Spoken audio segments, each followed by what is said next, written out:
नमस्कार, मैं हूं करण चोपड़ा और आज हम लोग जानेंगे सोलार ग्रिड टाइड सिस्टम्स के बारे में। देखिए, सोलार सिस्टम्स तीन तरह के मेजरली पाए जाते हैं। एक होता है ग्रिड टाइड सिस्टम्स, एक होता है ऑफ ग्रिड सिस्टम्स और तीसरा होता है हाइब्रिड सिस्टम्स। तो आज हम लोग सबसे पहला जो ग्रिड टाइड सिस्टम है उसको जानने की कोशिश करते हैं।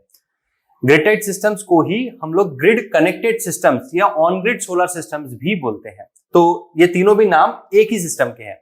आइए इसकी वर्किंग देखते हैं। जो डिस्कॉम से हमें पावर आती है वो सबसे पहले हमारे मेन सर्विस पैनल में आती है। मेन सर्विस पैनल वो जगह है जहां से हमारे पूरे लोड में डिस्ट्रीब्यूशन होता है। अगर हम लोग घर की बात करें तो हमारे घर में एक मेन एमसीसीबी होती है जहां से हमारा पूरा लोड डिस्ट्रीब्यूट होता है। हमारे फ्रिज, एसी, टीवी इन सब के तरफ लोड जाता है। वहीं इंडस्ट्रियल सेगमेंट की अगर हम लोग बात करें तो मेन सर्विस पैनल ऐसा एक पैनल है जिसके अंदर बस बार्स होते हैं, मल्टीपल एमसीसीबीज होती है और वहां से फिर हमारे लोड की तरफ इलेक्ट्रिसिटी फ्लो होती है। तो डिस्कॉम की इलेक्ट्रिसिटी सबसे पहले मेन सर्विस पैनल में आती है और मेन सर्विस पैनल से हमारे लोड की तरफ फ्लो होती है। अब हम लोग देखते हैं कि इस सिचुएशन में ग्रिड टाइड सिस्टम कैसे काम कर सकता है। ग्रिड टाइड सिस्टम की जब हम लोग बात करते हैं या ऑन ग्रिड सिस्टम की जब हम लोग बात करते हैं तो मेजरली इसमें दो कंपोनेंट होते हैं। एक होता है सोलर पैनल और दूसरा होता है सोलर इन्वर्टर। जैसे ही सनरेज आती है सोलर पैनल के ऊपर तो सोलर पैनल इलेक्ट्रिसिटी बनाना शुरू करता है। अब देखिए, यहां पे सोलर पैनल के ऊपर सनरेज आई तो सोलर पैनल ने डीसी इलेक्ट्रिसिटी जनरेट की। ये चीज हमें हमेशा याद रखनी है कि सोलर पैनल हमेशा डीसी इलेक्ट्रिसिटी ही बना सकता है, ये एसी इलेक्ट्रिसिटी नहीं बना सकता है। अब ये जो जनरेटेड डीसी इलेक्ट्रिसिटी है, इन्वर्टर की हेल्प से हम लोग एसी इलेक्ट्रिसिटी में कन्वर्ट करेंगे। ये एसी इलेक्ट्रिसिटी इसलिए क्योंकि हमारे घर के या हमारे लोड जितना भी होता है, जैसे इंडस्ट्रियल लोड है, रेसिडेंशियल, आपका कोई शॉप है, शॉपिंग कॉम्प्लेक्स है, या जो भी आपका लोड है, ये सारा एसी इलेक्ट्रिसिटी पे ऑपरेट होता है।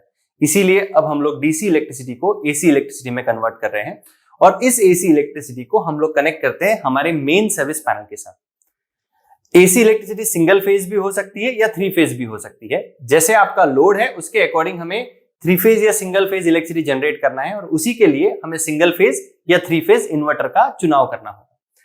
तो जैसा अभी हमने देखा कि डीसी इलेक्ट्रिसिटी को हमने एसी इलेक्ट्रिसिटी में कन्वर्ट किया, एसी इलेक्ट्रिसिटी को हमने मेन सर्विस पैनल में कनेक्ट किया है और इसी मेन सर्विस पैनल पे हमारे डिस्कॉम से इलेक्ट्रिसिटी आती है। डिस्कॉम का ही मतलब होता है डिस्ट्रीब्यूशन कंपनी। जैसे अगर हम लोग महाराष्ट्र की बात करें तो महाराष्ट्र में MSEDCL, Maharashtra state electricity distribution company, ये एक डिस्कॉम है। गुजरात की अपनी एक डिस्कॉम है, बिहार की अपनी एक डिस्कॉम है। तो हम जो पावर लेते हैं या जो हम लोग लोड चलाते हैं उसकी इलेक्ट्रिसिटी हमारी डिस्कॉम से आती है।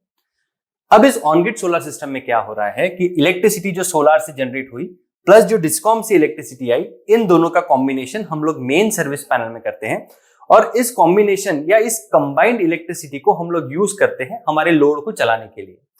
यहाँ पे जो सिचुएशन है, जैसे इंडस्ट्री है, तो इस इंडस्ट्री के लोड को चलाने के लिए हम लोग solar electricity plus discom electricity in दोनों को कंबाइन कर रहे हैं मेन सर्विस पैनल में और ये कंबाइंड इलेक्ट्रिसिटी या जो मिक्स हो चुकी इलेक्ट्रिसिटी के हम लोग लोड के लिए यूज करेंगे। एक एग्जांपल से इसको ज्यादा क्लियरली समझने की कोशिश करते हैं कि मान लीजिए हमारा एक सोलर सिस्टम है जो 30 किलोवाट का इलेक्ट्रिसिटी जनरेट कर रहा है और हमारा लोड 100 किलोवाट का है। मतलब हमारा लोड ज्यादा है, सोलर जितना जनरेट कर रहा है उससे कहीं ज्यादा हमारा लोड है। 30 किलोवाट जो हमारा सोलर से हम लोग जनरेट कर पा रहे हैं और हमारी रिक्वायरमेंट अगर 100 किलोवाट की है तो रिमेनिंग 70 किलोवाट हम लोग डिस्कॉम से लेते रहेंगे या ग्रिड से हम लोग लेते रहेंगे। तो 70 किलोवाट और 30 किलोवाट इन दोनों का कंबाइन या इन दोनों का कॉम्बिनेशन हमारे मेन सर्विस पैनल में होगा और इन दोनों के कॉम्बिनेशन से हम हमारा लोड चलाते रहेंगे। उसी तरह अगर हम लोग एक और एग्जांपल देखते हैं कि अगर 30 किलोवाट का मेरा जनरेशन चल रहा है या हमारा एक सोलर सिस्टम है जो 30 किलोवाट जनरेट कर रहा है, पर अगर किसी समय मेरा लोड 30 किलोवाट नहीं है या मेरा लोड जनरेशन से कम है, उस कंडीशन में ये होगा कि जो एक्सेस इलेक्ट्रिसिटी हमने सोलर से जनरेट की है वो एक्सेस इलेक्ट्रिसिटी हम लोग डिस्कॉम के तरफ दोबारा से पुश कर पाएंगे। इसी को हम लोग बोलते हैं export of electricity. Extra electricity को अब हम लोग डिस्कॉम में दे रहे हैं और ये तभी पॉसिबल है जब आप नेट मीटरिंग पॉलिसी में अप्लीकेबल होते हो। अभी होता ऐसे है कि जब भी हम लोग एक्स्ट्रा इलेक्ट्रिसिटी बनाते हैं, जितना यूज है हम लोग सबसे पहले यूज कर लेंगे और एक्स्ट्रा बची हुई इलेक्ट्रिसिटी हम लोग डिस्कॉम को दे देंगे। इस सिस्टम के लिए हम लोग एक मीटर लगाते हैं जिसका नाम है नेट मीटर। नेट मीटर एक ऐसा यूनिट है जो हम लोग एक्सपोर्टेड इलेक्ट्रिसिटी यानी जो इलेक्ट्रिसिटी हमने बाहर दी है वो और जो इंपोर्टेड इलेक्ट्रिसिटी है यानी जो हम लोग डिस्कॉम से इलेक्ट्रिसिटी लेते हैं, इन दोनों का कैलकुलेशंस हमारे इस नेट मीटर के अंदर होता है। तो नेट मीटर के थ्रू ही आपको बिल आता है कि आपने एग्जैक्टली कितना यूनिट एमएससीडीसीएल या डिस्कॉम को दिया है और कितना यूनिट आपने डिस्कॉम से वापस लिया है, और इनके कैलकुलेशंस के अकॉर्डिंग आपको एक्चुअल मंथली इलेक्ट्रिसिटी बिल आता है। इसी सिस्टम में हम लोग एक जनरेशन मीटर भी लगाते हैं। जनरेशन मीटर आपका सोलार का जनरेशन दिखाता है। आपके सोलार सिस्टम ने पूरे मंथ में, पूरे ईयर में कितना जनरेशन किया है, ये पूरा कैलकुलेशन करने के लिए हम लोग जनरेशन मीटर लगाते हैं। तो नेट मीटरिंग पॉलिसी में अगर आप जाना चाहते हैं या आप ऑन ग्रिड सिस्टम को डिस्कॉम के साथ कनेक्ट करके आप अगर बिजली बेचना चाहते हैं, तो इसमें आपको दो तरह के मीटर की रिक्वायरमेंट होती है। एक होती है नेट मीटर और एक होता है जनरेशन मीटर। तो ये तो हुआ हमारा सोलार सिस्टम का पूरा वर्किंग। जैसे वर्किंग में हमने देखा कि इलेक्ट्रिसिटी हमारी बनती है, डीसी इलेक्ट्रिसिटी को हमने एसी में कन्वर्ट किया, उसको मेन सर्विस पैनल में हमने कनेक्ट कर दिया। सोलार प्लस डिस्कॉम इलेक्ट्रिसिटी या एसी इलेक्ट्रिसिटी जो हम लोग ग्रिड से ले रहे हैं, इन दोनों का कॉम्बिनेशन करके हम लोग लोड को यूज कर रहे हैं, और एक्स्ट्रा इलेक्ट्रिसिटी को हम लोग डिस्कॉम को वापस पुशबैक कर सकते हैं या एक्सपोर्ट कर सकते हैं। अब देखते हैं कि इन सोलार सिस्टम्स को लगाने के एडवांटेजेस क्या है। मान लीजिए आप अपने इंडस्ट्री में सोलार सिस्टम लगाना चाहते हैं या अपने घर पे सोलार सिस्टम्स लगाना चाहते हैं, तो क्या ये सोलार सिस्टम एडवांटेजेस है या सिर्फ ये एक फैंसी सिस्टम है। चलिए हम लोग ये देखते हैं एडवांटेजेस। तो सोलार सिस्टम का सबसे पहला एडवांटेज है that you will be getting free electricity for more than 40 years. आपने देखा होगा जो सोलार पैनल्स आते हैं वो लगभग 25 साल 30 साल की वारंटी के साथ आते हैं। मैन्युफैक्चरर वारंटी तो देता है 30 इयर्स 40 इयर्स की, पर उसकी actual life is more than 40 years. मतलब आप एक बार अगर सोलार सिस्टम इंस्टॉल करते हैं तो आप 40 साल से भी ज्यादा फ्री इलेक्ट्रिसिटी जनरेट कर सकते हैं। Second advantage is IRR is more than 30%। IRR का ही मतलब होता है इंटरनल रेट ऑफ रिटर्न।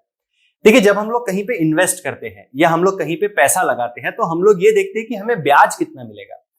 तो सोलार सिस्टम एक ऐसा सिस्टम है या सोलार ऑन ग्रिड सिस्टम एक ऐसा सिस्टम है जिसमें आपको ब्याज 30% से ज्यादा मिलता है, और ये एश्योर्ड रिटर्न्स है आपके। अगर आप म्यूचुअल फंड में भी अगर इन्वेस्टमेंट करते हो तो लगभग 12-13% के आसपास आपको रिटर्न मिलता है। फिक्स्ड डिपॉजिट अगर आप अपना पैसा करते हो तो 7 से 8% का आपको IRR या ब्याज मिलता है। तो सोलार सिस्टम उस लिहाज से या उस महीने में सबसे ज्यादा रिटर्न, एश्योर्ड रिटर्न देने वाला सिस्टम है। Third advantage is break even of less than 4 years. मतलब आपने जितना भी पैसा इन्वेस्ट किया है सोलर सिस्टम लगाने के लिए, वो 4 साल से पहले पहले आपको पूरा रिटर्न दे देगा। और 4th ईयर से 40 इयर्स जितना भी आप सिस्टम यूज करते हैं, लगभग 36 इयर्स अगर आप और भी सिस्टम यूज करते हैं, तो उतना आपको फ्री में इलेक्ट्रिसिटी बनती रहेगी, आप उसका यूज कर सकते हैं। फोर्थ एडवांटेज है कि ये जो सोलार ऑन ग्रिड सिस्टम है ये पूरी तरह से मेंटेनेंस फ्री सिस्टम है। The only maintenance in the system is cleaning the solar panel. मतलब आपके यहाँ, आपके घर में या आपके इंडस्ट्री में जहां पे भी आपके सोलर पैनल्स या सोलर की प्लेट लगी है, उनको आपको क्लीन करते रहना है। अगर आप इन पैनल्स को क्लीन रखेंगे तो आपकी बेटर इलेक्ट्रिसिटी जनरेट होती रहेगी। इसके अलावा इन सोलर सिस्टम्स में और कोई भी तरह का मेंटेनेंस नहीं होता है। आपको कोई मंथली ग्रीसिंग, ऑयलिंग या आपको कोई चेकअप्स कराने की अभी इसमें आवश्यकता नहीं होती है। That's why this is a maintenance free solar system. Next advantage is heat load will be reduced by more than 5%। देखिए आपके रूफ के ऊपर पूरी तरह से सोलर पैनल्स लगाए जाते हैं, तो इससे जो डायरेक्ट सनलाइट आपकी छत पे पहले आया करता था, अब वो सोलर पैनल्स पे आएगा। तो अल्टीमेटली आपका जो रूफ है या आपकी जो पूरी बिल्डिंग है उसका टेम्परेचर रिड्यूस हो जाता है। तो ये भी एक एड ऑन एडवांटेज है सोलर सिस्टम्स का। Now next advantage is pure sine wave electricity. जब आप सोलर ऑन ग्रिड सिस्टम लगाते हैं तो आपको प्योर साइन वेव इलेक्ट्रिसिटी मिलती है। अब इसका मतलब क्या है? देखिए नॉर्मली जब आप घर में इन्वर्टर सिस्टम लगाते हैं, बैटरी सिस्टम लगाते हैं, और अगर आपकी लाइन चली गई तो आपको फैन की आवाज में या लाइट के ब्राइटनेस में एक थोड़ा सा डिफरेंस पता चलता है। पर अगर आप सोलर ऑन ग्रिड सिस्टम लगाते हैं तो आप ये कभी पता नहीं कर सकते कि आपके घर में अभी जो बिजली आ रही है वो सोलर से आ रही है या आपके डिस्कॉम से आ रही है, क्योंकि ये इतनी ज्यादा प्योर इलेक्ट्रिसिटी है कि अनलेस आप अपने मोबाइल एप्लीकेशन में या अपने कंप्यूटर में या अपने मीटर में चेक ना करें तो आपको ये पता ही नहीं चलेगा कि इलेक्ट्रिसिटी कहां से आ रही है। तो ये सीमलेस इलेक्ट्रिसिटी होती है। इसका मतलब ये इलेक्ट्रिसिटी आपके नॉर्मल जो डिस्कॉम की इलेक्ट्रिसिटी है उसी की तरह आती है और आप ये आइडेंटिफाई नहीं कर सकते हैं। That's why this is a pure sine wave electricity. 100% green solution है। ये ऐसा सॉल्यूशन है जो इकोलॉजिकल, इकोनॉमिकल और कॉस्ट इफेक्टिव है। कॉस्ट इफेक्टिव इसलिए है क्योंकि हमने बता दिया था कि आपको रिटर्न्स बहुत ज्यादा है। 4 साल से पहले पहले आपका ब्रेक इवन है, आप 40 ईयर से ज्यादा फ्री इलेक्ट्रिसिटी यूज कर सकते हैं। इकोलॉजिकल सिस्टम है क्योंकि this is good for nature and good for your pocket. तो ये दोनों भी तरह से आपके लिए बहुत ज्यादा इफेक्टिव है। और वैसे देखा जाए कि अगर आप 1 किलोवाट का सोलर सिस्टम लगाते हैं तो लगभग आप 125 पेड़ लगा रहे हैं, हम लोग ऐसा कंसीडर कर सकते हैं। इसको यूं समझा जाता है कि अगर मान लो एक पेड़ या 125 पेड़ मिलकर जितना कार्बन डाइऑक्साइड कम करते हैं उतना ही हमारा 1 किलोवाट लगाने की वजह से उतना रिड्यूस होता है, या उतना हम लोग कोयला कम बनाते हैं, कम जलाते हैं, ताकि हम लोग 1 किलोवाट की बिजली ले सके।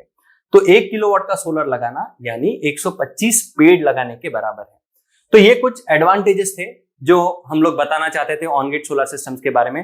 अब नेक्स्ट हम लोग डिफाइन करेंगे कि ऑफ ग्रिड सिस्टम्स कैसे वर्क करता है और हाइब्रिड सिस्टम्स कैसे वर्क करता है।